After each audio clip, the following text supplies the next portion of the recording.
Cheap and Cheerful, and ladies and gentlemen, boys and girls, here is a video which will not get very many views. Nonetheless, there are people out there who love this, including myself. So I figured I'd give you all a look at the same time that I was having a look. So if you haven't been following, I picked this up from auction in Japan, along with a bunch of cars. Taiyo is Taiyo RC, Tyco RC is something that I've been collecting during lockdown, and I came across this catalogue from 1989 to 1990 season, which is smack bang in the middle of the golden days of toy RC, and certainly the golden days of Taiyo. The decade after this, they would meet their end, and so yeah, this is probably right when they were at their peak. As you can see, their motto was Taiyo is number one, all over the world. This was a fantastic company that unfortunately was destroyed by corporate culture, corporate greed, takeover culture. Not from within Taiyo, but other companies lusting after them, I guess. Essentially, I think the American division Tyco came out with the Tickle Me Elmo series, and that really put them on the world stage. And a few years after that, they were subject to an acquisition by Mattel. I think Taiyo, Japanese department, ended up being purchased by, Sega. And shortly after that, Sega went into terrible period, failures of consoles and everything. And eventually they just got dismantled. They lived on in the US. The Tyco division lived on in the US for a little while under Mattel, but the cars just got more and more cheap and typical of what you see in toy RC cars today. And eventually, even that Tyco RC brand was disbanded in the early 2000s. So yeah, I was very excited to see this this book from their heyday and see what was inside. I can remember being a kid getting this Typhoon for Christmas. Typhoon that's on the front cover. The only 9.6 feet radio-controlled hovercraft in the world. The Typhoon hovercraft blasts over the ground on a cushion of air. You command the Typhoon by radio control. 3 powerful turbo motors for straight-line speed. Do a 360. Now, Typhoon hits the water. Incredible. The RC that runs on land and water. Typhoon. You've got the turbo power to handle anything. Typhoon and Mini Typhoon, the only 9.6V radio-controlled hovercrafts in the world, from Tyco. It was an absolute dog of a thing. It was terrible to drive, but it was unique, and it was, unlike anything else that we'd seen at that time. A hovercraft, a toy hovercraft was just cool, even if it was horrible to drive. But yeah, let's take a look. I might just move the camera in a bit. All right.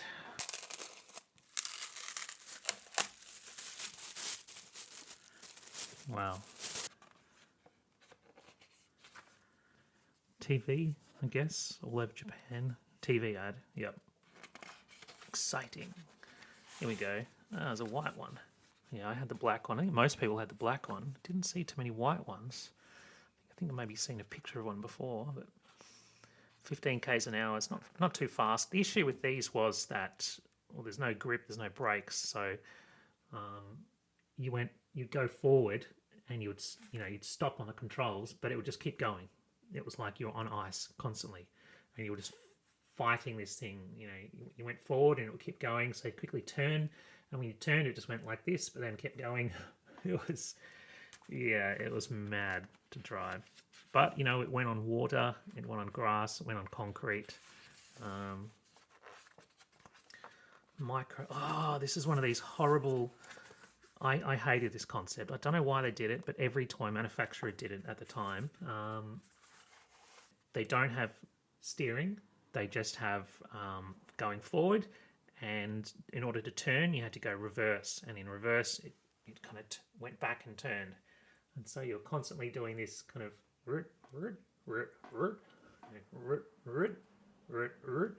it was just ridiculous. I guess it's to save costs and to get a cheaper toy out, but what a horrible concept. I guess at this time they were trying to lower the price of their cars and capture some of the cheaper toy market. Other companies making much cheaper cars than they could, because they were building good quality stuff original designs, really good quality stuff. And so I imagine they were quite expensive compared to the competition. I've got a price there, 2,180 yen. Be interesting to see what I'll put up on the screen, what that is in money in the 89 and what it is in 2021. Mini Hopper 3, full function. That's nice. Is that what I've got? 30 plus years later. There it is. Still in good condition. Still works well. Like I say, they really did make these things well. Oh wow, look at that. Never saw that one. I know the Mini Blaster. I had one of those for sure. That looks awesome, that Chevy pickup. 120, so it's still a small car. Big fat tyres. Geez, I'd like to find one of those. Jet Fighter. Yep, you still see a few of these around. Superjet 2. Yeah, so this is nearly 5,000 yen as well, the Jet Fighter. I'm guessing because it has 2 motors in it. I can't see that it says it anywhere. Maybe I'm wrong on that. Let me know in the comments if you do know, if anybody's even watching this. There's that Powerball deal. Jet Blaster. That must be the full-size version of the Mini Blaster. 5,000 yen. 4,980. Outlaw. Yep. That's a Mini Outlaw. 6,000 yen. Getting expensive here. Well, comparatively. Grand Prix. Is that this one here that I picked up recently? That looks similar. Yeah, so this is twin. So this is their twin turbo, 9.6 volts, two motors, just like the Lamborghini. It is the same chassis as the Lamborghini, exactly. I was planning to use this to repair my beaten up Lamborghini, but it's such a nice model itself. I don't know if I can actually take it apart. But that looks very similar. I think that one's probably just the other color or slightly different model, because this one has bald tires and a slightly different paint job. Oh, I know what it is. The one that I've got's an Indy car, and this one's a Grand Prix. Yep. Superjet 4-wheel drive, 8,000 yen. Going with the pistol grip controls, 116. Turbo grabber 4-wheel drive. You still see a few of these available to buy. Oh, it's 4-wheel drive. Bigger tyres. I don't feel inclined to buy it though. It doesn't really do it for me. Aero grabber, more of the same. And jet hopper, of course. The original and best. I've got 2 of these now in near new condition. One from Italy and one from Germany, of all places. Turbo hopper in the US, of course. Aerojet hopper. I guess this design might have been just fashionable at the time. But, you know, today, at least to me, it looks cheap. It doesn't look as good as, you know, this kind of style. That's quite nice. 1/14 scale, so it's getting quite big. Relatively big for these. 9,000 yen. Aerojet Fighter, Turbo Outlaw. I've seen a couple of those available to pick up on eBay USA. Nothing, it doesn't really do it for me because it's just a pretty standard jet hopper style chassis underneath. And then they've just plonked this on the top. Super Fight F1. This is what I want to get. This is all the same chassis as the Lamborghini, in case you don't know what I'm talking about. So, Lamborghini. A lot of people think this is the best it got for Tyco. Certainly in terms of the chassis, there's no disagreement there. Chassis that underpinned all these, the twin turbo, the 2 motors, 9.6 volts. It's exactly the same one on this. Tyres are a little bit different on this, that's about it. But yeah, I would love to get one of those, the Porsche 962C. There it is, Lamborghini Contact 500S. Beautiful car, though very quickly becoming my favourite. There's one of them advertised that I can see.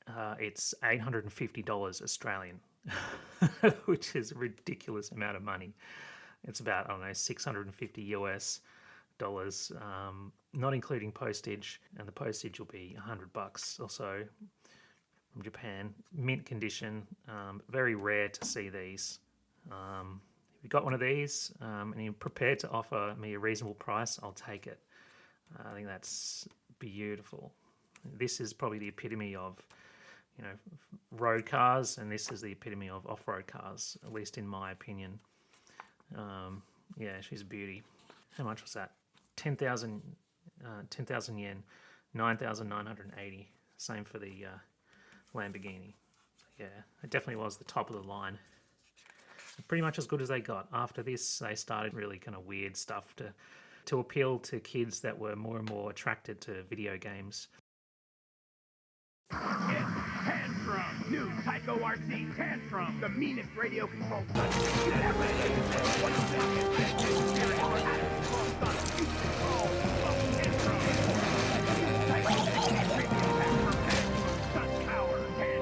From Tyco RC, battery pack required, sold separately. Like the rebound, this was probably their best in terms of when they went wacky. The rebound was good. But some of the other things were just ridiculous and absurd. Brightly coloured 90s stuff. Anyway, wow. Jet Racer foil drive. It's like a four-drive version of the Jet Hopper. That's nice. You see a couple of those around. Never heard of that. Max Hopper. Again, these are all 10,000 yen. And we're into accessories. I think they only had NiCad. I don't believe they ever went to NIMH. Oh, I think I did see a Typhoon once that was nickel metal hydrate, NIMH. Nothing else. And this is when they were making it in Japan. Eventually they started being made in China, the batteries, and then the cars were made in China. And yep, went all downhill from there. Not that there's anything wrong with stuff made in China. No wonder this circuit failed. It says made in China! I like China.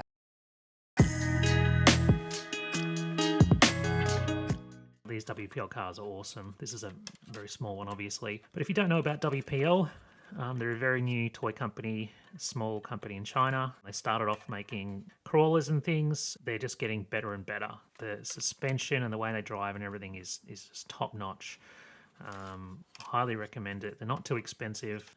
They put a lot of attention to detail into their cars. Check out a D12, probably the cheapest and easiest to get. WPL D12. This is a D12 Mini. Put a link up in the down or up or wherever it is for some of my videos on that. Is this some kind of race chart? Don't know. Looks like some kind of scoring thing. And wow, look at that. 89. Back when they were a big deal. It's a pity they didn't end up like Tamiya, who are still going very strong today. Even Nico still making RC cars today. But, with WPL making a name for itself, it gives me some hope that there will be a second golden age of toy RC. Yeah. Anyway, that's that. Hope you like to look at this 1989 to 1990 Taiyo all over the world. Taiyo is #1. Catalogue. Take care, guys. Catch you later. See ya.